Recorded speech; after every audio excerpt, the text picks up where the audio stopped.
Just আজকে video বানাবো। আমাদের মিস্টার সাকিব খানের একটা সিনেমা বেরিয়েছে রাজকুমার। কিছু বলার নেই, কি করেছে এটা, এটা কি একটা সিনেমা এরকম হতে পারে, এত হিট। হ্যাঁ, জাস্ট স্যালুট। মানে বাংলা সিনেমা এতটা হিট যে সেটা আমি স্যালুট বলবো।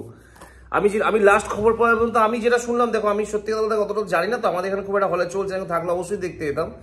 আমি দেখেছিলাম একটা 4 দিনের একটা একজনের একটা চ্যানেলে দেখছিলাম 4 দিনে নাকি সিনেমাটা 12 কোটি টাকার মতো কামিয়েছে। দেখো আমি জানি না, মনে হয় 7 দিন চলছে হয়তো সিনেমা, 7 দিনে মনে মোটামুটি 20 কোটি টাকার কাছাকাছি কামিয়ে নিয়েছে। সত্যি কথা বলতে ভালো লাগে আমার একটা জিনিস, যে বাংলাদেশের মানুষ কতটা সাপোর্ট করে কমার্শিয়াল সিনেমায়, কিন্তু আমাদের এখানে যখন একটা সিনেমা বেরিয়েছে অঙ্কুশের মির্জা, কজন মানুষ হলে দেখতে যাচ্ছে। খারাপ লাগে, এই জায়গাটাই খারাপ লাগে।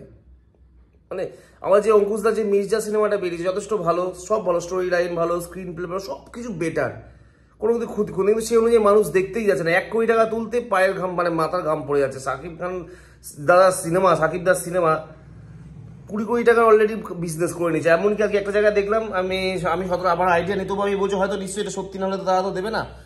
বিদেশেও রিলিজ করেছে 60 টাকা 70 টাকা হলে। এটা আমি জানি না সত্যি কি মিথ্যে, যদি সত্যি হয়ে থাকে তো খুবই ভালো খবর। কারণ আমাদের দেখো বাংলা সিনেমা, মানে আমাদের একটা বাংলা সিনেমা কিন্তু 2 বাংলার মানুষই দেখে। একটা পশ্চিমবাংলায় যেটা সিনেমা রিলিজ করে সেটা বাংলাদেশের মানুষও দেখে, আর বাংলাদেশের কোনো সিনেমা রিলিজ করলে এখানেও দেখি। হয়তো এখানে হল লিস্টে একটু পরে আসে, এখানেও আসবে আশা করা যায়, এখানকার সিনেমাও করা যায়। কিন্তু সত্যি কথা বলতে বাংলা সিনেমার জন্য খুবই সুখবর যে আমাদের মিস্টার সাকিব খান সিনেমা 20 কোটি টাকার বিজনেস করে নিয়েছে। মানে সবচেয়ে ভালো লাগে সিনেমাকে এত ভালোবাসে এখনকার মানুষ, কমার্শিয়াল, মাস কমার্শিয়াল, মানে একটা সুপারস্টার, মানে সুপার, মানে কি বল, মেগাস্টার যে ইমেজ সেটা সাকিব খান তৈরি করতে পেরেছে। আর আমাদের এখানে মানুষের হলে যেতে অ্যালার্জি। হ্যাঁ, আমাদের এখানে হিন্দি সিনেমার সুপারস্টার মেগাস্টার ইমেজ আছে, শাহরুখ খানের আছে, সালমান খানের আছে, আমির খানের আছে, রণবীর কাপুরের আছে। কিন্তু আমাদের এই পশ্চিমবাংলার মানুষের কি হলো আমি জানি না, মাস কমার্শিয়াল সিনেমা দেখতে গেলে এদের বেরোলে, এদের কোনো হলে এত ভালো ভালো সিনেমা বেরোচ্ছে এখন নিজেদের স্টোরির উপর, কোনো কিন্তু সাউথের রিমেক না, তারপর এরা হলে যায় না। আমি জাস্ট অবাক হয়ে যাই।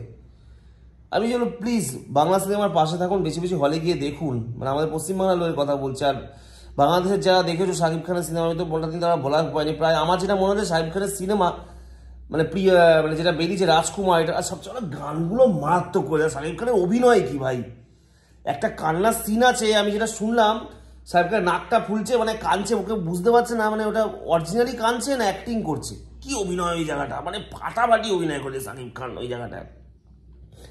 আর গানগুলো মারাত্মক। সেদিনকে আমার একটা বন্ধু আমাকে শোনালো গানটা শোনা, আমি শুনলাম, ও কি গান, রোমান্টিক গানগুলো যা হয়েছে, মানে এক কথা জাস্ট দেখে দিয়ে হচ্ছে সাকিব খান স্যার যে বাঘই হয়, মানে সুপারস্টার। সত্যি কথা বলবো, একটাই মানে ক্ষমতা আছে সাকিব খান স্যারের।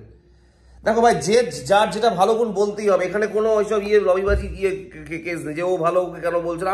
যে ভালো কাজ করে 20-25 কোটি টাকার বিজনেস করে 40 কোটি টাকা কামিয়েছে প্রিয়তমা, এটা কি এমনি এমনি নাকি? এটা বাংলা সিনেমা 40 কোটি টাকার বিজনেস, এটা তো মনে হচ্ছে প্রিয়তমার রেকর্ড ভেঙে দেবে আমার তো মনে হচ্ছে। রাজকুমার যেভাবে হিট করছে ফাটাফাটি স্যার, জাস্ট এটা একটা করে খুবই সুখবর।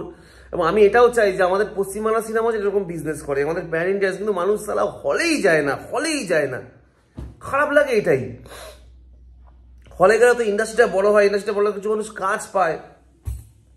তো যাই হোক, এটাই বলবো যে জাস্ট ফাটিয়ে দিয়েছে সাকিব খান, এগিয়ে যান আগামী দিনে। মানে ওনার এখন যেই মানে কেরিয়ারের যেই জায়গায় আছে, ওনাকে আর কেউ ঠেকাতে পারবে না, উনি আরও উঠতেই থাকবে। জাস্ট ওনার অভিনয় তো এই সিনেমাটা মারাত্মক করেছে। সত্যি কথা বলতে সবচেয়ে ভালো ইমোশনাল সিন যেগুলো খুব ভালো করেছে। আর হচ্ছে গানগুলো তো খুবই ভালো হচ্ছে। সিনেমাটা আমার দেখার খুবই ইচ্ছা আছে, যদি এখানে কোনো হলে আসে অবশ্যই দেখতে যাব। কারণ আমি একটা সিনেমা করেছিলাম নাকাব, সাকিব খান আমাদের এখানকার নুসরাতের সাথে, নাকাবই মনে নাম ছিল। ওই সিনেমাটা আমি দেখেছিলাম হলে গিয়ে, আমাদের লোকাল একটা হলে চলেছে, ভালো লেগেছিল। সব সিনেমা তো আমাদের কাছাকাছি হলে আসে না, আসলে অবশ্যই দেখতে যাবো, খুব দেখার ইচ্ছা আছে আমার। আমি পাইরেসি করে মোবাইলে দেখা সিনেমা পছন্দ করি। যাই একটু শুভকামনা রইল সাকিব খান স্যারের টিমকে, আর মিস্টার সাকিব খানকে অনেক শুভকামনা আমার তরফ থেকে। আরও এগিয়ে যান, আরও ভালো ভালো সিনেমা উপহার দিন বাংলাদেশের দর্শকদের জন্য, আমাদের জন্য। আর এটা বলবো যে আমাদের বাংলা সিনেমার পাশেও আপনারা প্লিজ থাকুন। আমাদের এখান থেকে অঙ্কুশদা যেটা মির্জা সিনেমা করেছে, প্লিজ সবাই দেখুন, নাহলে বন্ধ হয়ে যাবে এরপর।